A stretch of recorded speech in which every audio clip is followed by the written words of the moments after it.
नमस्कार. आजची आपली रेसिपी दडपे पोहे आहे. यासाठी आपल्याला 2 कप पातळ पोहे, 2 कांदे चिरून, थोडीशी कोथिंबीर, अर्धा टोमॅटो चिरून, 1 काकडी किसून घेतलेली आहे, 1 कप खोबरे आहे आणि अर्धी वाटी आपण काय घेतले, शेंगदाणे घेतलेले आहेत.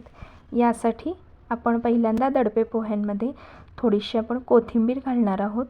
त्यानंतर जो कांदा आपण चिरून घेतलेला आहे तो कच्चा कांदा मी इथं वापरत आहे. तुम्हाला जर शिजवून हवा असेल तर तुम्ही फोडणीमध्ये तो भाजून घेतला तरीसुद्धा चालेल. त्यानंतर ह्याच्यामध्ये टोमॅटो घालणार आहोत. टोमॅटो घातल्यानंतर जो एक किसलेली काकडी आहे ती आपण याच्यामध्ये घालणार आहोत. आता आपण कढई गरम करत ठेवलेले आहे. त्याच्यामध्ये 2 चमचे तेल आहे ते गरम करत ठेवलेलं आहे.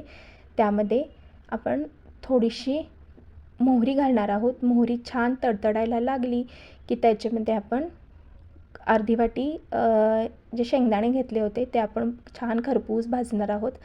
मी थोडंसं हातामध्ये मोबाईल घेऊन शूट करत असल्यामुळे थोडंसं चित्रची मूवमेंट होती आहे पिक्चरची, तर थोडं ॲडजस्ट करा. पण कंटेंट महत्त्वाचा, रेसिपी महत्त्वाची. यामध्ये 2 भरलेल्या मिरच्या आपण घालणार आहोत. त्या छान खरपूस होईपर्यंत आपण भाजणार आहोत. त्याच्यानंतर यामध्ये अर्धा चमचा हळद, फोडणीमध्येच मोहरी, शेंगदाणे, भरलेल्या मिरच्या आणि हळद घालून छान खरपूस आपण भाजून घेणार आहोत. बघा, या पद्धतीने छान आपली फोडणी तयार झालेली आहे. शेंगदाणा बघा कसा दिसतोय, खरपूस भाजलेला.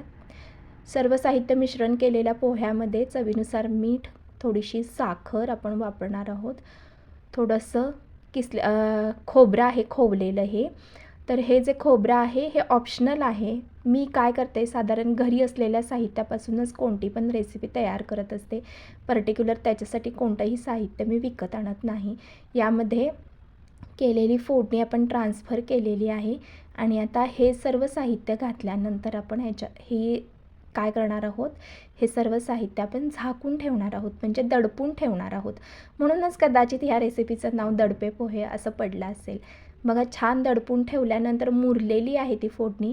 जी भरलेली मिरची होती ती मी छान चुरडून घेतली हाताने. त्याच्यावर थोडासा पाण्याचा हपका मारते आहे.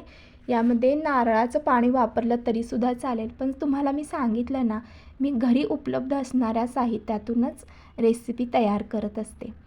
छान मिक्स करून घ्यायचं आहे. या पद्धतीने छान मिक्स झालेला आहे. बघा किती सुंदर दिसत. नंतर मी एका प्लेटमध्ये हे पोहे काढून घेत आहे. माझ्या मुलाला सकाळी नाश्त्यासाठी मी ही रेसिपी बनवलेली, घरी सर्वांना, आई बाबांना, बहिणीला देण्यासाठी. थोडंसं किसलेलं खोबरं आणि थोडीशी कोथिंबीर याच्यामध्ये आपण घालणार आहोत.